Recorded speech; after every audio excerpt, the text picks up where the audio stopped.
Fala galera do nono ano, sejam bem-vindos a mais uma aula de física.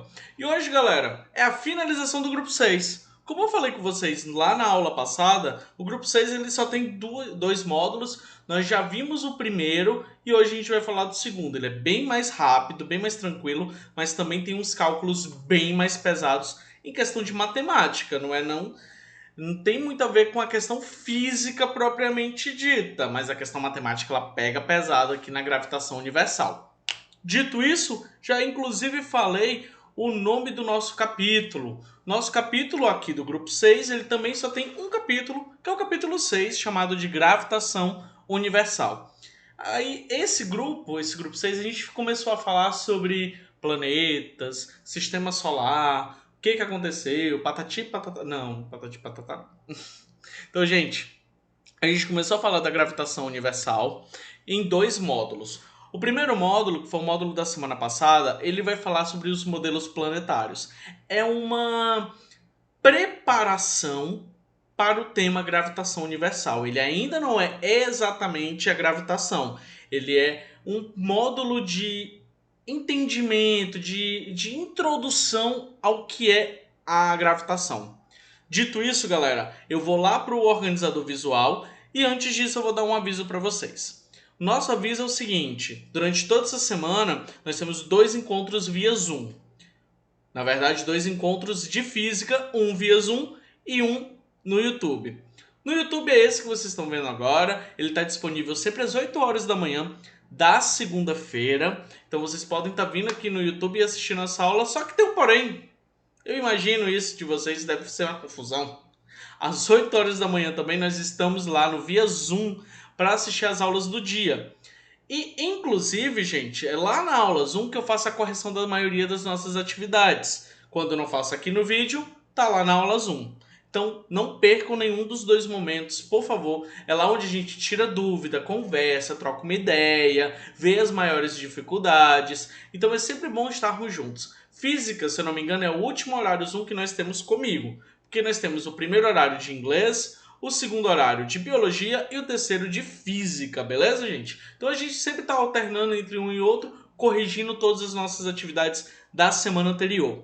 Agora, gente, eu vou lá para o organizador visual, o mapa mental, para a gente poder conversar um pouquinho sobre o que foi esse capítulo 6, todo esse módulo 6 que corresponde ao capítulo 6 aqui do nosso livro didático, beleza? Vamos lá para o organizador visual. No nosso organizador visual, a gente vai perceber tudo que a gente já viu na semana passada sobre esse tema, gravitação universal, e o que a gente vai ver durante toda essa aula, que é durante toda essa semana. Então, o que a gente precisa parar para pensar primeiramente? O estudo da gravitação universal ela vai rodar duas grandes teorias. A primeira teoria é o geocentrismo e a segunda teoria é o heliocentrismo.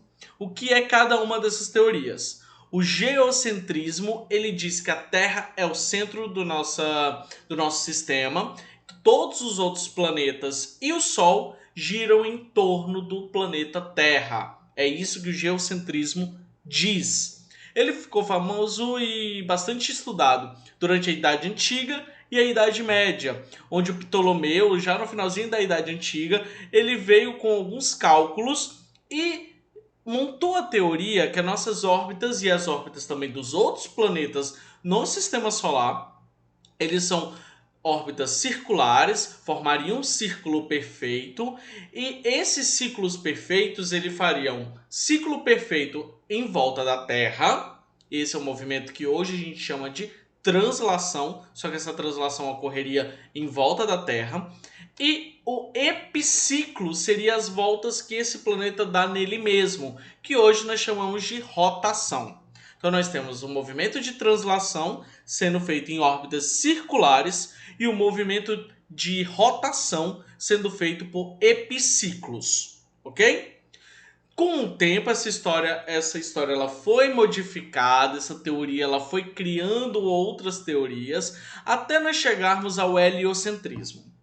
O heliocentrismo ele foi iniciado lá na Idade Média, quando eles começaram a refazer alguns cálculos antigos, principalmente da Idade Antiga e do início da Idade Média.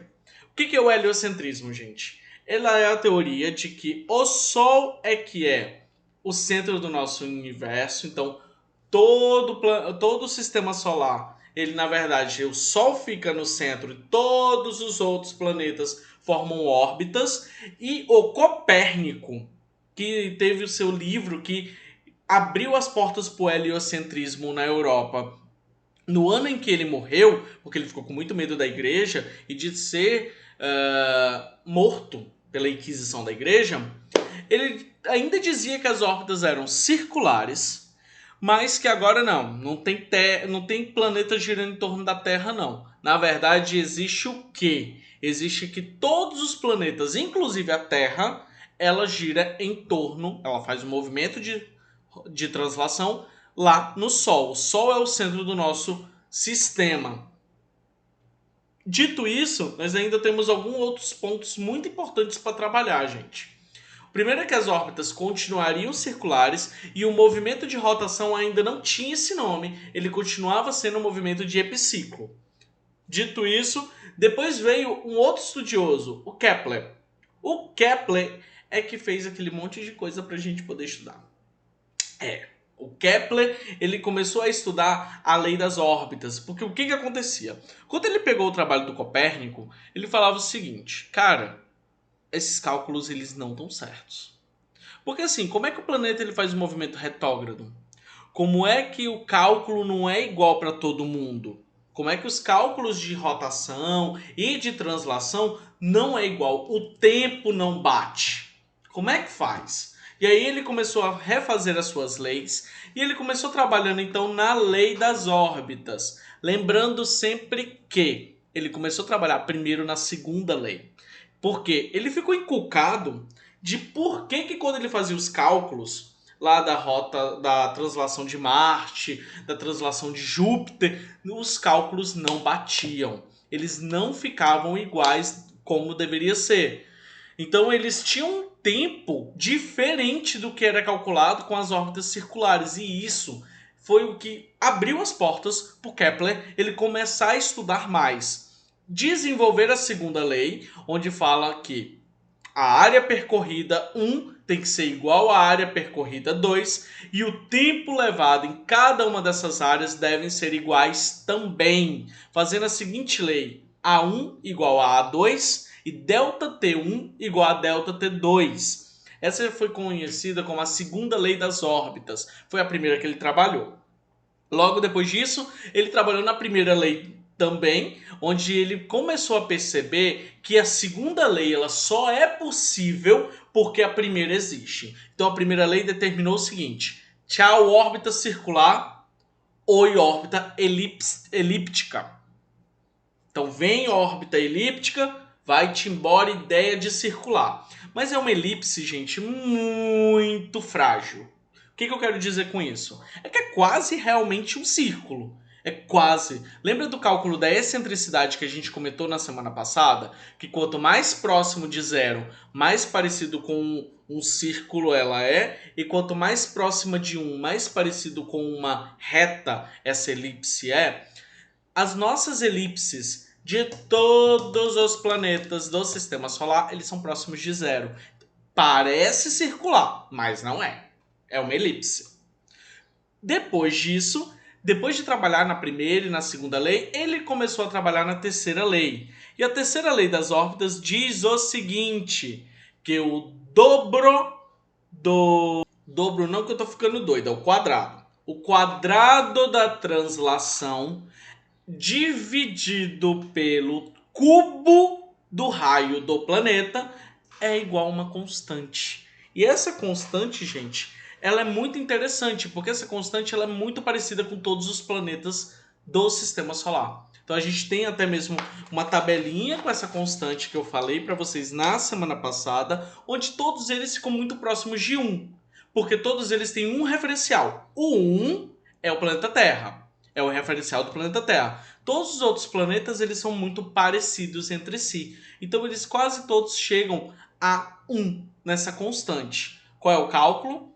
O quadrado do tempo de translação dividido pelo cubo do raio é igual a uma constante, que é a constante K. Hoje, então, a gente vai deixar um pouco o Copérnico de lado, Ptolomeu pro outro e o Kepler. Não, o Kepler a gente vai usar essa semana também. Mas a gente vai usar ele de uma maneira um pouco mais amena, prometo. Porque, na verdade, hoje a gente vai falar sobre Newton. Porque o que aconteceu? E eu já vou começar a aula daqui, gente. O Newton, quando ele estava escrevendo o seu livro, e eu vou dar uma olhada lá no nome do livro, porque francês ainda não é o meu forte. Quando ele escreveu o livro dele, onde tinha as 3 primeiras leis de Newton, aquelas leis que falam da mecânica, do movimento dos corpos, a lei da inércia, a segunda lei que é a lei da gravidade, então força é igual a massa vezes aceleração, onde a gente viu pela força peso que essa aceleração é a aceleração da gravidade.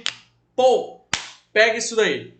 Como é que o cara tá falando que a segunda lei dele é aquela força é igual a massa vezes aceleração e na Terra nós utilizamos a gravidade? Como é que ele fala isso da força-peso se ele não estava estudando gravitação? Claro que ele estava, gente. E é justamente isso que a gente não para pensar quando a gente está meio ocupado demais com aquele monte de fórmula novo.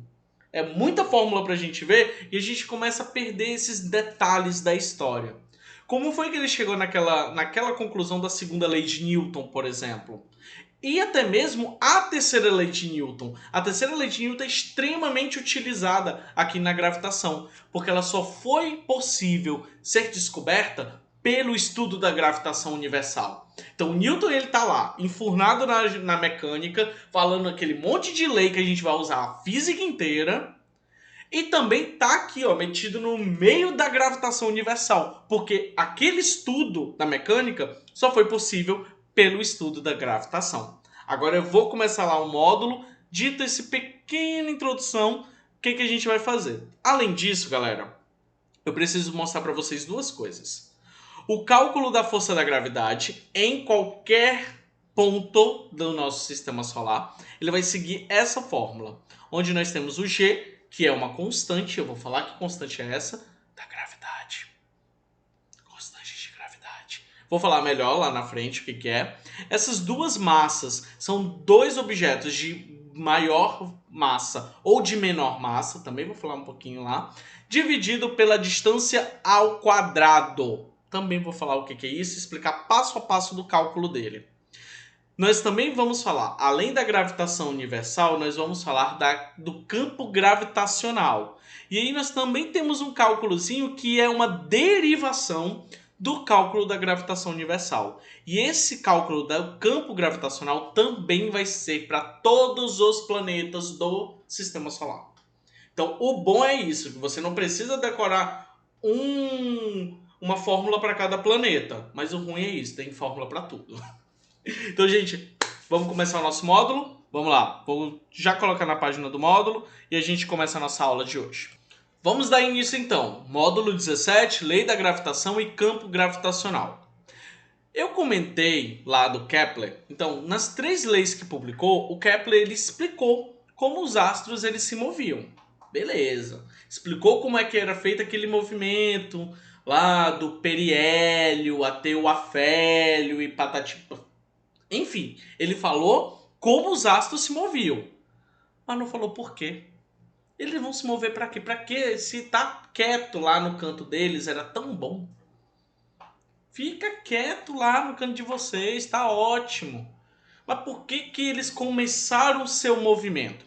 Ele atribuía esse movimento a uma força, geralmente a força de um ser supremo, mas ainda não tinha muito como saber que força era essa. Ele não tinha como responder, tá, ele se movimenta desse jeito, lá na elipse, tudo bacana, joia, beleza, mas por que ele começa esse movimento, afinal de contas?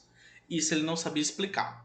Quando veio o Newton, gente, cerca aí de 70 anos depois, você ficou 70 anos analisando o seguinte: eles se movimentam desse jeito, mas não me pergunta como é que isso começou. Foram 70 anos tentando estudar e entender como foi que aquele movimento do Kepler ele é possível. E quem fez isso foi o Isaac Newton. O Isaac Newton, no ano que ele publicou o seu livro, ele utilizou também outras leis para poder montar a sua ideia de gravidade. Então ele usou as leis do Kepler, as 3 leis das órbitas, usou o método para descrever trajetória curva do Robert Hooke. Inclusive, gente, precisamos conversar sobre Robert Hooke daqui a pouquinho, um momento histórico bacana, onde ele foi ludibriado. Ele ajuda o povo e o povo não dá reconhecimento para ele. Já a gente conversa sobre isso. E também ele usou a sua própria lei da ação e reação, que é a terceira lei da mecânica. E ele vai e formula então a sua lei da gravidade. Olha só aqui, gente, eu vou pedir para vocês darem uma lida na história do Hooke, porque assim, olha só o que aconteceu. O Hooke, galera, ele trocou muita correspondência com Newton. Olha, tu faz assim, eu estudei assim, eu encontrei esse resultado. Pensa por esse outro lado, meu amigo. Vai que isso dá certo. E começou a conversou sobre a descoberta da gravitação, como é que isso acontece e tudo mais. Contribuiu para o Newton publicar todos os serviços dele, todos os trabalhos que ele publicou. Newton vai lá e fala assim, sei nem quem é o Hooke. Descobri sozinho. Estudei muito sozinho, ninguém me ajudou com nada. E não incluiu o nome do Hooke nos seus experimentos ou nas suas publicações. Coitado do Hooke, galera, ajudou demais a fazer a teoria da gravitação e não levou um crédito por isso. Ele vai ficar conhecido pela força elástica, que a gente já estudou, e assim, é conhecido, vírgula. Só conhece o Hooke quem estuda a força elástica mais a fundo, que é o que vocês vão fazer aí no ensino médio. Mas assim, um momento mais superficial, só o nome do Newton que aparece. Só o Newton que é o físico importante. Então, treta da ciência, galera. Treta da ciência. E agora nós chegamos então finalmente à lei da gravitação universal. O que é isso? O Newton ele publica em 1687 o livro Philosophie Naturalis Principia Mathematica. Sim, o meu francês é ridículo. O princípio matemático da filosofia natural, em que além de descrever as leis do movimento, aquelas 3 leis que eu já comentei com vocês, ele também fala da força da atração entre os corpos. E nós temos aí uma outra lei da atração dos corpos. Fala o seguinte: matéria atrai matéria, na razão direta do produto das massas das duas matérias e na razão inversa, ou seja, dividido pelo quadrado da distância entre elas. Então, qual foi então a fórmula com que ele chegou para entender um pouco de atração? O que ele falou? Ele pegou duas massas, uma massa grande, uma esfera de massa grande, e uma esfera de massa pequena, onde ele chamou de Mzão e Mzinho. Sendo que pela terceira lei de Newton, eles recebem, quando eles se chocam, a mesma força, só que no sentido contrário. Vejam que essa força ela está no sentido da esquerda para a direita e o outro está da direita para a esquerda. Sentido contrário, mesma intensidade. Terceira lei de Newton. Então, mesma intensidade, mesma direção, sentido oposto. De acordo com a lei da gravitação universal, como foi que isso foi resolvido? Força da gravidade, esse Fg, força da gravidade, galera, ele é igual a uma constante G, que eu já vou falar para vocês se constante da gravidade é essa, e falei, constante da gravidade é isso, vezes a massa do grandão, vezes a massa do pequenininho, dividido pelo quadrado da sua distância. Fazendo com que nós já... Ah, detalhe, gente, olha só, cata aqui comigo. O Mzão, o Mzinho, ele tem que estar em quilograma. E não estou falando de genética. É só porque é massa grande e massa pequena. Vamos falar assim, massa grande e massa pequena? Isso é ótimo. Pra gente poder diferenciar lá do Mzão do Mzinho da biologia. Então, eles têm que ser dados em quilos. Lembra a unidade de medidas, galera. Depois a distância é dada em metros. E o G é uma grandeza estranha, assim. Porque essa grandeza... G, ela é a constante da gravitação universal. E ela já tem um número pronto. Ela já é um número fixo. Você não precisa calcular ele porque ele já é um número fixo. Tem como você calcular esse número? Tem. É um cálculo gigante, eu prefiro não fazer para não assustar. Mas tem como. E aí o número fixo é esse. 6,67 vezes 10 a menos 11 Newton vezes metro quadrado por quilo ao quadrado. Isso aqui, gente, é fixo. Ele é eterno, esse valor aí. Ou até então, haja uma nova mudança na gravidade, por algum motivo, e essa constante ela deu uma mudada no nosso sistema solar. Por enquanto, gente, é esse número aí mesmo. O que é interessante que a gente saiba? Como podemos perceber, a força gravitacional é diretamente proporcional ao produto das massas, ou seja, a massa vezes a outra massa. E o produto quando a massa for maior, quando essa massa for grande, a força de atração entre elas também é grande. Ou seja, quanto mais gordo você é, mais atraído você vai ser por outra coisa. Não vou nem dizer o que. Enquanto que quanto mais fino, mais sem graça, mais magro você seja, menor a força de atração. Isso não tá muito certo hoje em dia, não. Tá meio ao contrário. Mas é isso mesmo, galera. Além disso, se a distância entre essas duas massas ela for grande, maior é a força. Se for pequena, menor é a força. Ou, se for pequena, maior é a força. Se for grande, menor é a força. São inversamente proporcionais. Quanto mais longe, menor é essa força. Quanto mais pertinho, maior é a força de atração. Outra coisa que é interessante a gente falar é que aquela história da maçã com Newton, balela. Não existiu, não. Só historinha para boi dormir, ou para ele se engrandecer, para ele dizer que veio uma coisa do além e não sei o que mais. Só para vocês terem noção, essa história ela foi dita e apresentada para todo mundo lá em 1666. E aí o que aconteceu? Em 1666 ele começou a falar que eu estava na universidade, a maçã caiu na minha cabeça e eu descobri a gravidade. Ah, meu Deus, não sei o que, fiz altos cálculos porque veio uma força não sei o que. Só que ele só começou a estudar isso em 1675. Então ele ainda nem tinha estudado direito, nada, para ir para publicar. Olha o ano que foi para publicar, gente. 1687. Então, tipo assim, tem 11 anos, 21 anos. 21 anos aí de diferença entre o dia que a maçã teria caído na cabeça do Newton e o dia que ele publicou o trabalho dele. Então, é só historinha, beleza? Então, a lei da gravitação é a seguinte: força da gravidade é igual, forças em geral, principalmente da gravidade, é igual a constante gravitacional vezes a massa do objeto maior, do corpo maior, vezes a massa do corpo menor, dividido pela distância ao quadrado. E sendo que essa constante da gravitação ela equivale a 6,67 vezes 10 a menos 11 newtons por metro ao quadrado por quilo ao quadrado. Agora a gente vai falar um pouquinho do campo gravitacional. O que é isso?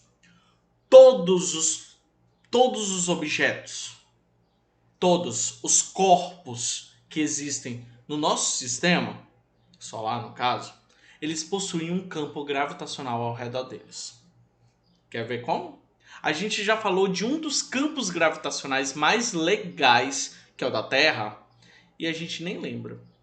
Por que a gente não lembra? Porque eu também não contei. Eu meio que contei e não contei para vocês. Vamos dar uma olhadinha aqui. Pode ser que você não tenha percebido, mas o campo gravitacional está sempre presente.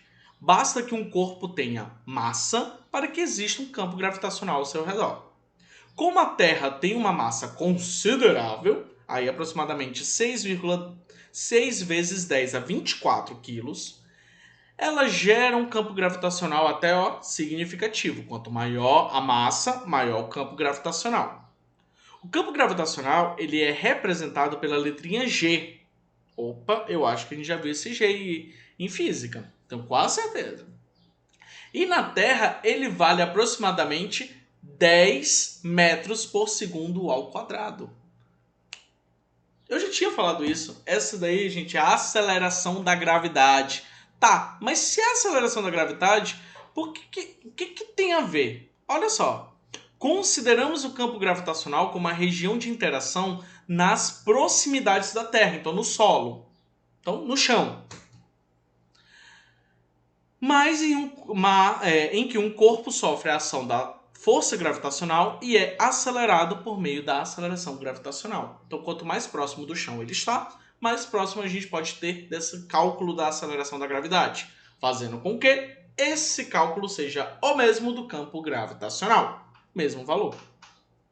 Para encontrar uma expressão que permita calcular a aceleração gravitacional, vamos utilizar a força peso, que é a força que todos os corpos fazem na Terra. A gente viu isso lá nas gangorras, lembram? Então, todas as forças que qualquer corpo faz na Terra é chamado de força peso. Então, vamos calcular a força peso. Força peso é igual à força da gravidade. Força peso ela é formada pela seguinte fórmula: m vezes g, que é a gravidade. Mzinho vezes g. Então, o m pequeno vezes o g é igual a constante da gravidade vezes a massa grande, no caso é o planeta, gente. Essa massa grande quase sempre é o planeta. Mas, ó, só escreve aí. Esse mzão geralmente é a massa do planeta. Fala que eu não falei. E a massa menor dividido pela distância ao quadrado.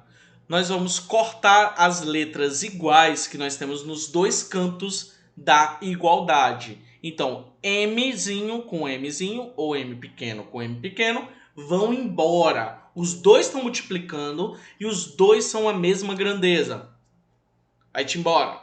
Isso vai fazer com que a gravidade seja a constante de gravidade vezes a massa do planeta dividido pela distância ao quadrado. Vamos lá, galera, uma outra diferença. Como essa massa ela é diferente no decorrer dos planetas, a gravidade também é diferente no decorrer dos planetas do Sistema Solar. Então, essa expressão ela permite calcular a aceleração gravitacional de uma distância d na superfície da Terra.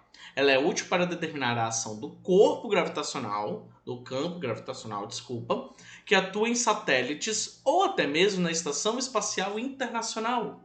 Que aqui vocês vão dar uma olhadinha onde ela fica e para que ela serve. Quando um corpo se encontra próximo à superfície da Terra, podemos adotar a distância d pelo próprio raio da Terra. Então, quanto mais próximo do Sol, mais próximo do raio da Terra ele é. Fazendo com que essa distância nós podemos trocar distância pelo raio da Terra. Então fica r ao quadrado. Essa expressão do campo gravitacional, gente, ela é válida para qualquer planetinha que tenha no nosso sistema, ou até mesmo, dependendo do cálculo, para outros sistemas solares, ou não solares, né? Outros sistemas em geral. Vamos para o primeiro exemplo e eu vou partir para as nossas atividades agora. Calcule o campo gravitacional terrestre. Então, o campo gravitacional aqui da Terra, quanto é que ele é? Aproximadamente 10, a gente usa 10 para melhorar os cálculos, mas não significa que é 10. Então, temos a massa da Terra, lembra do mzão que eu falei que é a massa de um planeta? Tá aqui a massa da Terra, dada em quilos, e o seu raio, dado em metros. Então eu tenho que transformar 6.371 quilos, ou quilogramas, não menino, quilômetros, em 6,37 vezes 10 a sexta metros.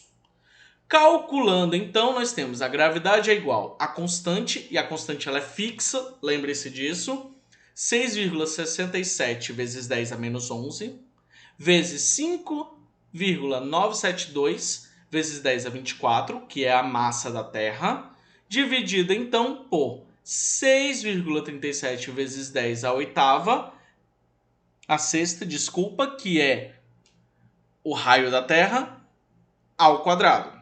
Fazendo as multiplicações e divisões necessárias, nós chegamos a 9,81 metros por segundo ao quadrado, que é o cálculo mais aproximado ainda da gravidade da Terra. Dito isso, meu povo, vamos para nossas atividades. Eu me apressei um pouco para chegar às atividades hoje, porque eu acho que é através delas e com o que eu vou fazer aqui no quadro que vai ficar ainda mais simples para vocês verem as nossas questões e utilização daqueles cálculos todos de gravitação. Então, a primeira questão eu vou deixar para vocês fazerem sozinhos. Eu vou ler e explicar para vocês. A lei da gravitação universal permite calcular a força de atração entre dois corpos de massa m pequeno e m grande, geralmente a massa do planeta, separados por uma distância d. Letra A. Desenhe uma figura que mostra a trajetória de um planeta em torno do Sol. Lembra que essa trajetória é uma elipse, ok? E indique as forças que atuam sobre o Sol e sobre o planeta quando ele se encontra no afélio e no periélio, ok? Letra B. Explique por que a força da atração do periélio deve ser menor do que a força da atração no afélio. Lembra, distância. Pronto. Já dei minha dica. Distância, por causa da distância. E a segunda questão a gente vai fazer aqui no quadro. Vamos lá, eu vou aumentar aqui a minha tela e vou ler com vocês essa questão para a gente resolver. Vamos lá. Eu vou fazer essa questão em alguns passos, então eu vou fazer bem compassadamente para a gente poder aplicar todas aquelas fórmulas de uma forma bem tranquila. Então eu estou na página 431.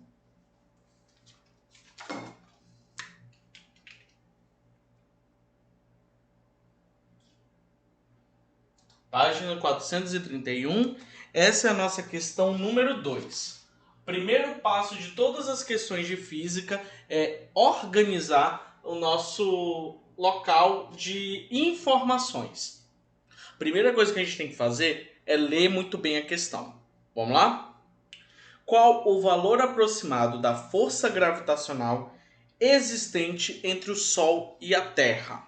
Então vamos fazer esse cálculo. Ele está te perguntando a força gravitacional. Isso ele não tem. Então já sei o que ele me perguntou. Os dados que ele me deu foi o seguinte. A massa do Sol. E ele te deu a massa do Sol como 2 vezes 6. 2 vezes 10 elevado a 60. Elevado a 30, tô cego, quilos. Pronto. 2 vezes 10 elevado a 30 quilos, isso. Massa da Terra ele também te deu. E a massa da Terra está em 6 vezes 10 elevado a 24 quilos. Ok. Ele te deu a distância da Terra e do Sol. Distância Terra-Sol. Essa distância ela está em 1 vezes 10 elevado a 11 metros. E nós temos a constante, que é 6,67 vezes 10 elevado a menos 11. Vamos fazer o cálculo agora.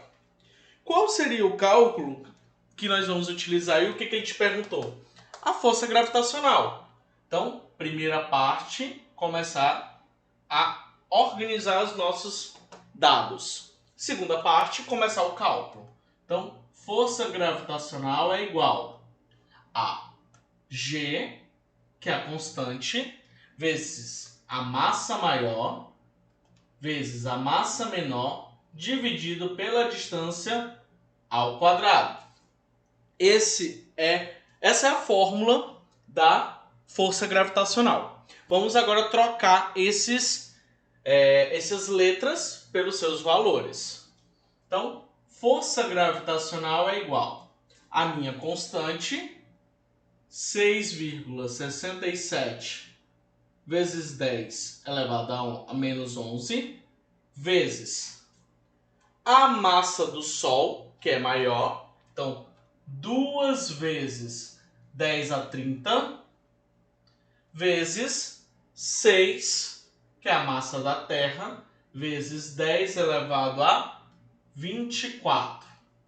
Tudo isso dividido pela distância. A distância é 1 vezes 10 a 11 ao quadrado. Agora nós vamos utilizar algumas propriedades de expoentes. Agora é matemática pura, galera. Como é que a gente vai fazer isso? As propriedades são as seguintes, galera. O que eu vou utilizar? Bastante atenção. Primeira coisa que eu vou fazer é multiplicar os números que não estão em expoente. Então, 6,67 vezes 2 vezes 6 dá 80,4. Tá bom, professor. E os outros expoentes? Como todos eles têm base 10, eu posso utilizar uma das melhores propriedades de expoente. Expoente de mesma base, na multiplicação você soma. Então vamos somar. 24 mais 30 dá 54. E a gente divide agora, a gente diminui por 11, porque é menos 11. Então 54 menos 11, 43. Prontinho. Como foi que eu fiz isso? Mais uma vez. Multiplica os números que não estão em expoente. Veja que está tudo multiplicado. Por mais que eu tenha colocado um x aqui, é uma multiplicação. Está tudo multiplicado. Então temos 6,67 vezes 2 vezes 6. Multiplicamos, deu 80,04. Depois a gente pega a mesma base, que é a base 10, e somamos os expoentes. Então, eu vou começar primeiro com os positivos. 30 mais 24 dá 54, menos 11, 43. Isso dividido por 1 vezes 10 a 11 ao quadrado. O que a gente faz quando agora nós temos expoente de expoente? A gente multiplica os expoentes. Não é expoente igual, galera. É multiplicação de expoente. 1 ao quadrado dá 1. Vezes 10, que é a minha base. 11 ao quadrado. Ou ao quadrado não, desculpa. 11 vezes 2. 11 vezes 2 dá 22. Agora eu vou utilizar uma outra propriedade dos expoentes também. Vai ficar bem interessante. Olha só. Força da gravidade é igual. Os números que não estão nos expoentes, o 80,04 e o 1, eles vão dividir. Então, 80 dividido para 1, 80,04. Ele permanece o mesmo. Vezes. Como estamos dividindo, aqui multiplicando, soma expoente. Dividindo, diminui o expoente.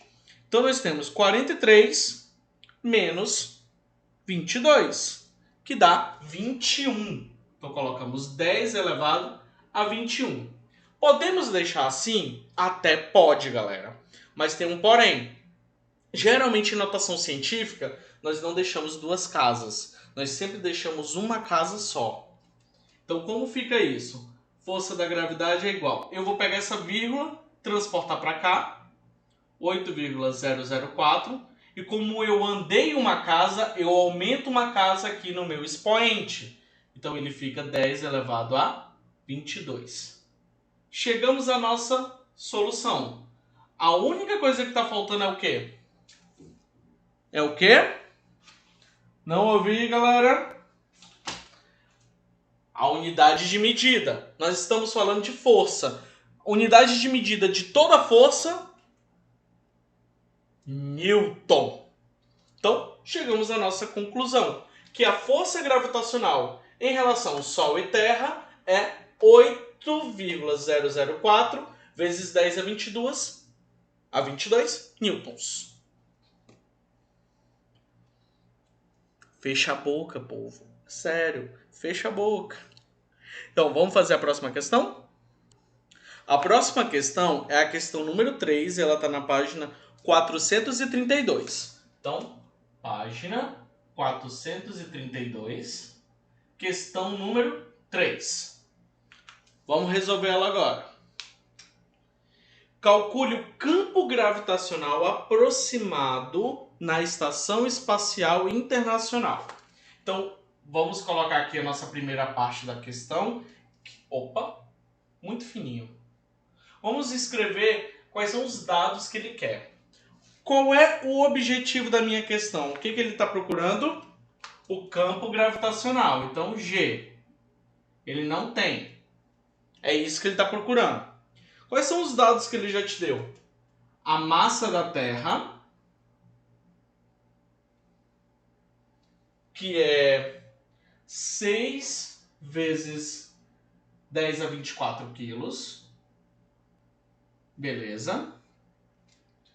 A distância para a estação, a distância Terra-estação, qual é? 6,7 vezes 10 a sexta metros. Ainda bem que ele já deu em metro, não precisa transformar.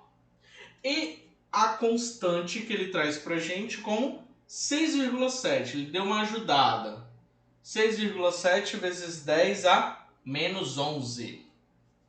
Temos as nossas informações aqui agora, beleza. Agora a gente vai lá para a fórmula do campo gravitacional.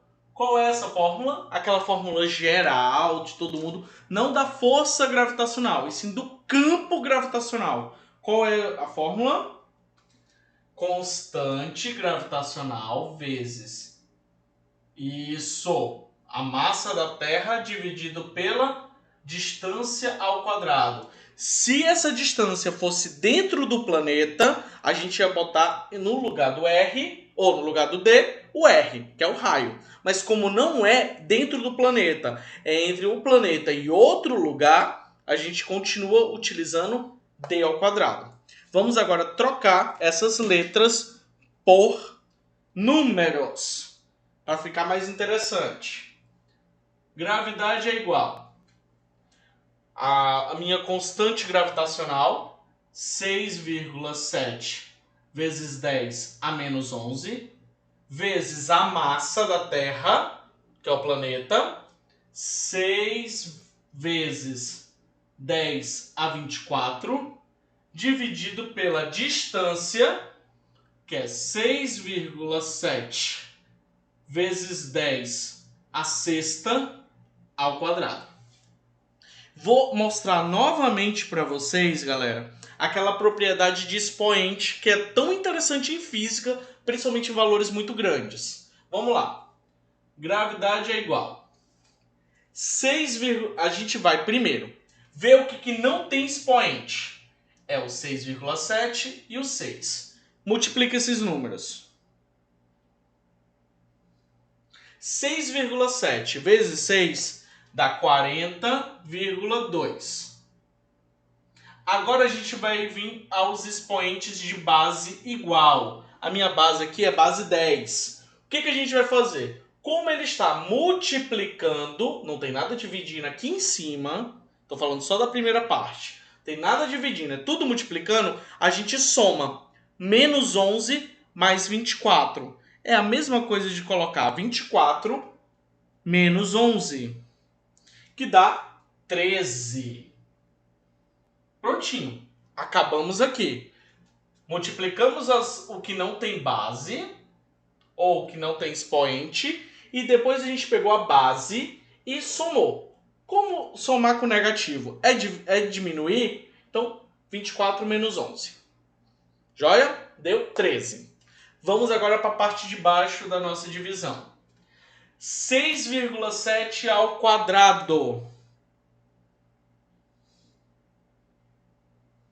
Ele dá 44,89. E agora nós vamos fazer o expoente. 6 vezes 2, 3. Também posso fazer uma mudança aqui. Como os dois estão com a mesma número de casas decimais, posso deixar igual por enquanto. Se não tivesse igual, a gente ia igualar. Aqui tem 2 antes da vírgula e aqui tem 2 antes da vírgula. Tudo bem. O que a gente vai fazer agora? Agora é a parte da divisão. Quem não tem expoente se divide. Então, quem não tem expoente, o 40,2 ou 40,20, dá no mesmo. E você vai dividir por 44,89. Esse valor deu 0,89. 89. E aí, agora a gente vai falar um pouquinho do expoente de base 10. A base é igual. Isso só vale para base igual, tá, gente? Só vale para base igual. A base é igual. Então, como é uma divisão, nós vamos diminuir a base. 13 menos 3, 10. Lembra que eu falei para vocês sobre o número lá? Ele tem que estar o número na notação científica, que é o nome dessa base 10 aqui, notação científica. O ideal é que ele fique maior de 1. Então o que eu vou fazer? Eu vou andar essa vírgula para cá. Ela vai ficar o seguinte: 8,9, eu andei a vírgula para cá, e com isso, como eu estou andando para lá, eu vou diminuir o meu expoente. Vezes 10 a nona. A minha única pergunta para vocês é: qual é a unidade de medida que a gente utilizava na gravidade da Terra? Do campo gravitacional da Terra?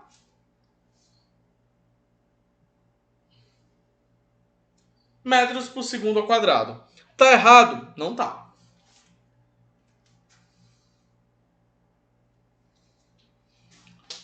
Sem desespero, galera. O que vocês acharam?